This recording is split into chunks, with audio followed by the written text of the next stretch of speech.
Hai, aku Kori, ibunya Ali, 6,5 tahun dan Ciki 2 tahun. Di video kali ini, aku mau berbagi dengan kamu tips-tips untuk mengajari bahasa Inggris ke anak kita. Mau tahu? Tonton terus sampai habis ya. Banyak teman-teman yang tahu kalau Ali itu bisa ngomong bahasa Inggris, ngerti bahasa Inggris dan sebagainya. Dan mereka menganggapnya itu adalah perjalanan satu malam. Oh, benarkah seperti itu? Enggak dong. Jadi banyak hal yang aku lakuin ke Ali dan sekarang aku mulai lagi ke Ciki dengan harapan Ciki nanti waktu seusia Ali juga bisa ngomong bahasa Inggris seperti Ali. Tips yang pertama, orang tua atau ibu itu benar-benar harus niat.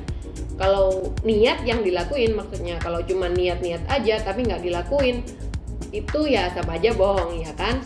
Salah satu wujud dari niat itu adalah saat ibu juga mau belajar lagi bahasa Inggrisnya biar nanti bisa ngajarin anaknya. Kalau ibunya aja nggak bisa, ya gimana ngajarin? Sebelum kamu merasa kayak fasih atau sangat bisa, kamu ajarin aja sebisamu. Kalau bisamu cuma angka, misalnya 1, 2, 3, 4, 5, 6, 7, 8, 9, 10 atau color red, green, blue, yellow, purple, gak apa-apa, sebisanya aja. Sambil ngajarin yang itu, kamu sambil belajar lagi kayak gitu, oke? Yang kedua, jangan malu. Ini tuh menurutku adalah masalah utama di sekitar-sekitarku ya, gak tau kalau di sekitar kamu. Cuman ada orang-orang yang nyinyir banget kalau misalnya kita berusaha untuk ngomong bahasa Inggris ke anak kita, terus mereka bakalan bilang, aduh gak bahasa Inggris banget sih, orang Jawa aja ngomongnya gitu. Aduh kemengres. hempaskan, usir, jauhkan. Udah jangan dipikir kalau ada orang yang ngomong kayak gitu. Tanamkan aja di otak kamu kalau suatu saat kalau aku persisten melakukan ini, anakku akan bisa ngomong bahasa Inggris, anakku akan bisa ngerti bahasa Inggris. Dan karena memang prosesnya lama ya, kamu harus endure atau menahan rasa malu kamu itu di depan orang-orang itu. Biarin deh mereka cuma nyinyir-nyinyir aja, ngursusin bahasa Inggris juga nggak mau kan ya. Tips yang ketiga, pilih waktu. Jadi ada dua pilihan ini ya. Ada yang ngajarin bahasa Inggris sejak anaknya sudah bayi, baru lahir udah langsung diajak ngomong bahasa Inggris. Tapi ada juga yang memilih untuk mengajari bahasa Inggris ke anaknya setelah dia menguasai bahasa ibu pertama. Bahasa ibu pertama itu bisa bahasa Indonesia kalau kamu dari bayi ngomongnya sama bayi bahasa Indonesia, atau bahasa daerah. Kalau aku sama anak-anakku ngomongnya bahasa Jawa dulu ya. Jadi aku milih yang kedua. Dulu pernah sih aku milih yang pertama. Jadi aku sama Ali itu ngomong bahasa Inggris dari awal kayak gitu. Cuman setelah aku baca-baca, ada plus minusnya memang.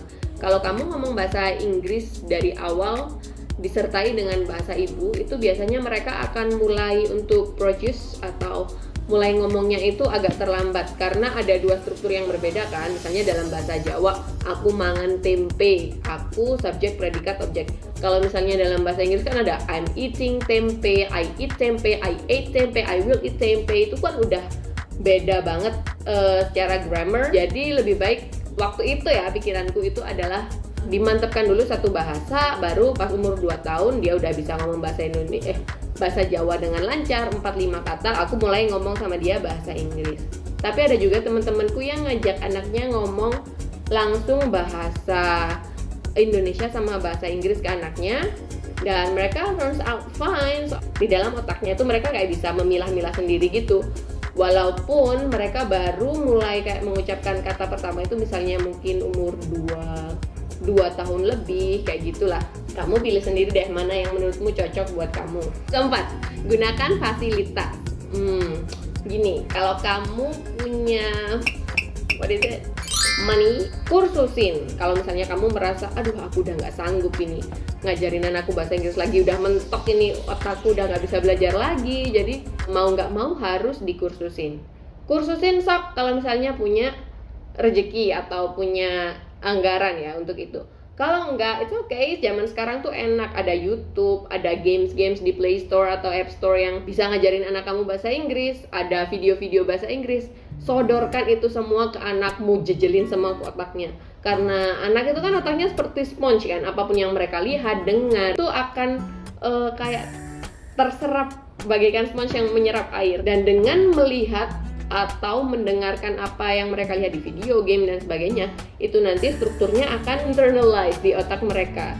Kayak grammar itu, kalau zamanku dulu kan belajar grammar waktu di sekolah harus belajar subjek, verb, apa-apa. Kalau mereka dari kecil udah biasa mendengarkan atau melihat orang ngomong dengan bahasa Inggris, mereka akan tahu sendiri tuh, walaupun mereka nggak tahu aturannya, mereka akan tahu, oh ini berarti I ate tempe nih, bukan I will eat tempe nih karena kemarin, kayak otomatis aja gitu loh otaknya.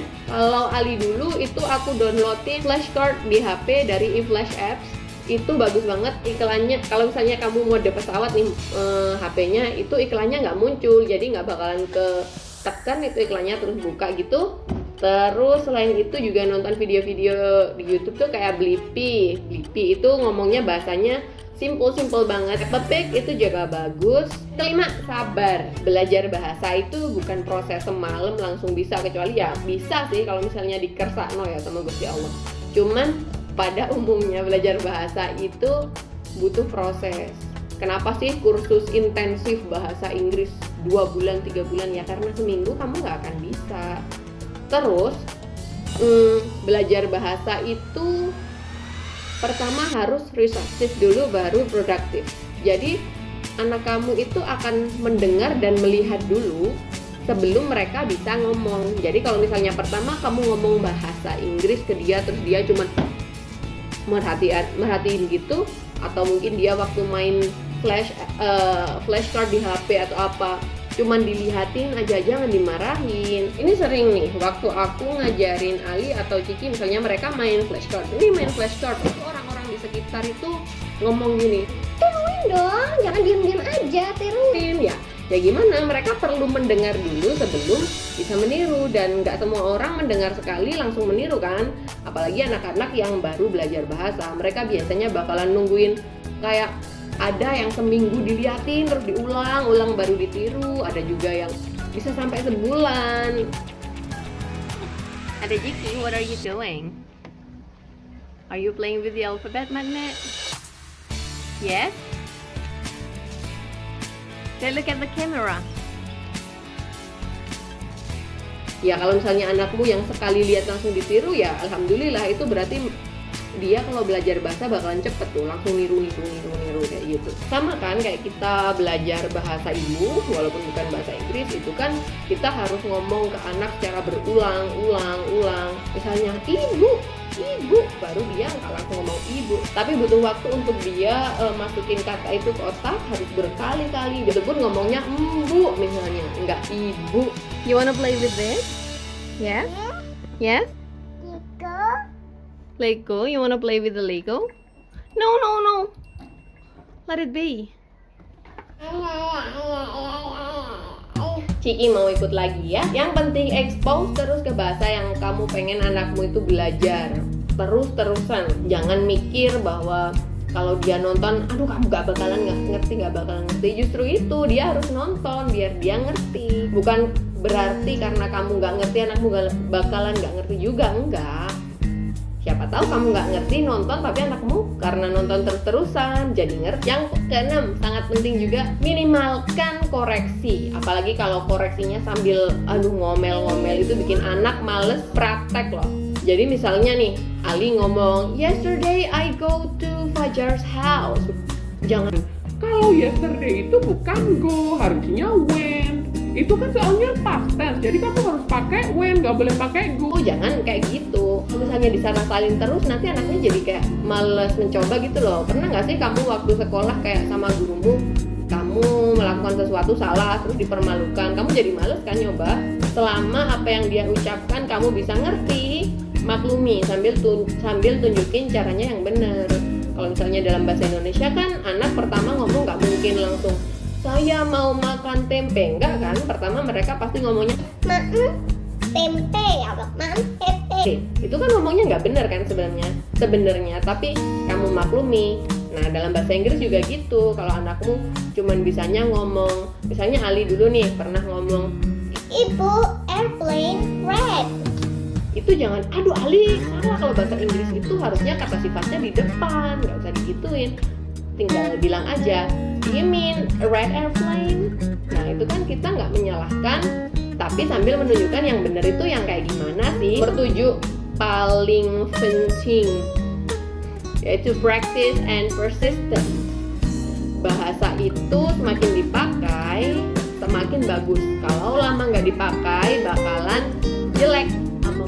Kalau nggak dipakai itu juga bakalan lama-lama menghilang dan kamu nggak bisa lagi kayak gitu. Jadi biar dia tetap bisa dan makin bisa, harus sering-sering dipakai.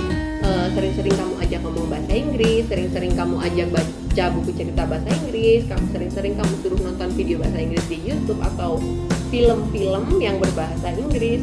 Makanya tuh di video ini bahasa Inggrisku itu parah banget, karena udah lama nggak dipakai juga ya. Terus persistent, terus menerus lakukan praktisnya itu tadi ya kan, biar makin bisa makin bagus. Nah itu tadi tuh tips-tips untuk ngajarin bahasa Inggris ke anak. Semoga bermanfaat ya. Terima kasih udah menonton. Dah. You count all of them. One. Come on, count them. 1, 2, 3, 4, 5, 6, 7, 8, 9,